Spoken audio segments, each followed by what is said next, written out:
Manguji Nababan, penjaga tradisi Batak. Laku zaman seringkali membuat kebudayaan tradisi menyingkir. Namun, bagi Manguji Nababan, kebudayaan tradisional jauh lebih dalam. Kebudayaan tradisional tidak mengenal istilah sutra. Maka, ketika datang tawaran pekerjaan yang lebih memberi keuntungan secara ekonomi, Manguji Nababan dengan tegas menolaknya oleh Aufrida Wismi Warastri.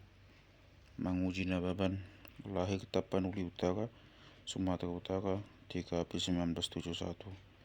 Pendidikan S1 Sastra Batak Universitas Sumatera Utara. Istri Rispe Masni Parpahan. Anak Angelina Nababan, Ruth Melani Nababan, Skanik Rainier Nababan. Pekerjaan Pegawai Pusat Dokumentasi dan Pengkajian Kebudayaan Batak Universitas HKBP Nomensen, Medan. Pencapaian pengalih aksara pustaka Batak, instruktur pelatihan aksara Batak manual dan komputer, narasumber kebatakan, dan penjaga literasi Batak, penyelaras bahasa dalam film berbahasa Batak Anak Sasada, penulis pada berbagai media di Sumatera Utara, dan anggota tim penulis buku popularitas musik etnik Sumut, Arkeomusikologi, dan Batik Dorot. Manguji Nababan memilih setia menjaga pusat dokumentasi dan pengkajian kebudayaan Batak di Universitas HKBP Nomensen Medan, Sumatera Utara. Meski di pusat dokumentasi itu, dia menjadi anggota staf. Di tempat itu dia bisa turut memelihara tradisi luhur budaya Batak. Dari segi ekonomi, memelihara dokumen Batak memang tidak menjanjikan apa-apa. Namun inilah wajah kita berbangsa. Sayang kalau semua ini budaya Batak hilang tak ada sisanya, kata Manguji menegaskan.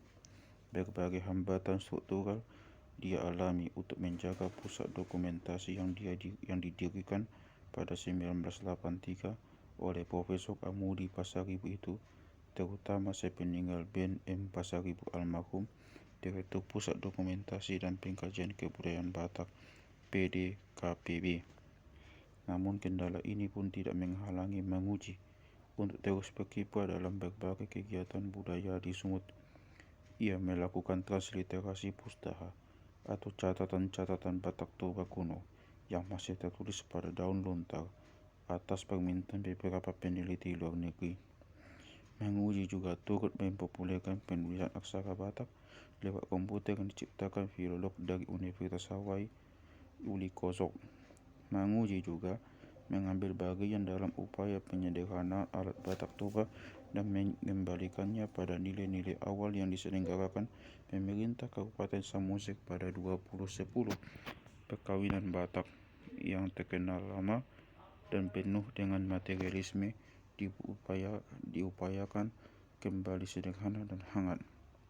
Hal ini terlihat misalnya dari kewajiban memberikan uang kepada pengantin semata-mata untuk kepentingan ekonomi, padahal hakikatnya adalah kasih atau tolong supaya saling mengenal antar saudara. Pergeseran juga terjadi pada tradisi menyelimutkan ulus kepada pengantin dan para kerabat sebagai berkah dan restu perkawinan. Dulu, ulus diberikan hanya oleh orang-orang tertentu sehingga disimpan oleh pengantin. Namun kini pengantin bisa menerima berkarung-karung ulos. Selepas pesta, ulos-ulos itu kemudian bisa dijual. Manguji juga menjadi pengajar bahasa dan aksara Batak Toba di kabupaten berbahasa Batak Toba di Tapanuli. Ia merasa cemas karena melihat semakin rendahnya bahasa itu ditutupkan orang Batak. Ini membuat kemungkinan hilangnya bahasa Batak Toba. Pelestarian budaya dan bahasa sangat bergantung kepada pemimpin daerah. Sangat disayangkan belakangan ini makin banyak orang tak lagi bangga berbahasa Batak sebagai bahasa tuturnya, kata Manguji. Ia lalu mengumpulkan para mahasiswa sastra Batak supaya saling mengingatkan satu sama lain di tengah gempuran bahasa asing yang semakin yang menderas. Satu hal yang mengembirakan menguji adalah sudah adanya formasi PNS untuk sastra Batak di Kabupaten Humbahas tahun ini. Sebelumnya, tak pernah ada formasi satupun untuk jurusan sastra Batak dalam struktur pemerintahan. Harapan baru juga muncul saat ada wacana untuk kembali menggiatkan PDKPB seperti masa lalu. Dulu, para peneliti dari dalam dan luar negeri menjadikan PDPKB sebagai rujukan penelitian mereka. Sejumlah doktor bahkan telah dihasilkan lembaga ini. Sempat ada wacana PDPKB menjadi bagian dari perpustakaan. Namun, menguji dengan tegas menolaknya. Ruang PDPKB yang menyimpan lebih dari 2.000 judul buku dan penelitian yang dulu berlokasi di tempat strategis dalam kompleks universitas bergeser ke ruang kecil di belakang perpustakaan. Pengunjung PDPKB pun hanya 1-2 orang, padahal PDPKB menyimpan berbagai hasil studi dan dokumentasi tentang budaya Batak yang bisa dipelajari siapapun. Namun harapan baru tetap ada. Rencananya PDPKB akan menempati ruang baru yang tengah direnovasi. Peribahasa dan ungkapan. Salah satu koleksi PDPKB adalah buku bersampul kertas hijau dengan tulisan yang diketik manual.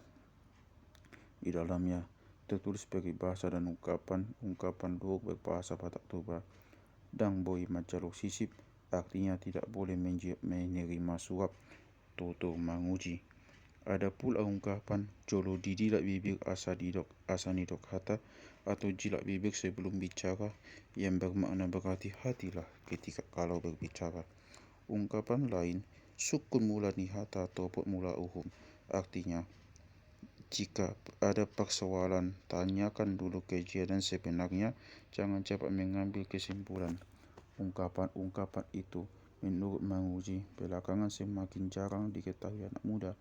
Banyak warga Batak yang tidak tahu ada ungkapan-ungkapan ini, bahkan mereka berperilaku tidak sesuai dengan nilai-nilai luhur tersebut, ujarnya. Nilai-nilai luhur tersebut kemudian disisipkan ketika menguji diminta menjadi penyelara bahasa dalam film berbahasa Batak, Anak Sasada. Kecintaannya pada budaya leluhur membuat menguji bertekad menjaga PDPKB yang sejatinya setara dengan Lembaga Javanologi di Yogyakarta atau Sundanologi di Bandung. Kecintaannya itu muncul saat secara tak sengaja menguji bertemu Uli Kosok yang melakukan penelitian di kampungnya di Lintong di Huta Humbang Hasudutan. Menguji yang saat itu baru lulus SMA Negeri 1 Lintong di Huta berpikir, mengapa ada orang Barat datang ke kampungnya? Uli Kosok menjadi idolanya dan membelokkan hidup menguji ketika ia kuliah pada jurusan Sastra Batak, Fakultas Sastra, Universitas Sumatera Utara. Hanya 14 orang yang masuk jurusan itu. Menguji termasuk segelintir mahasiswa yang memilih jurusan Sastra Batak bukan karena buangan. Meski kemudian ia merasa proses pendidikan pada jurusan Sastra Batak tak jauh dari memadai, ia tetap bersemangat. Meski kemudian ia merasa proses pendidikan pada jurusan Sastra Batak jauh dari memadai, ia tetap bersemangat. Jangan sampai semangat menguji yang masih terpelihara itu hilang sia-sia.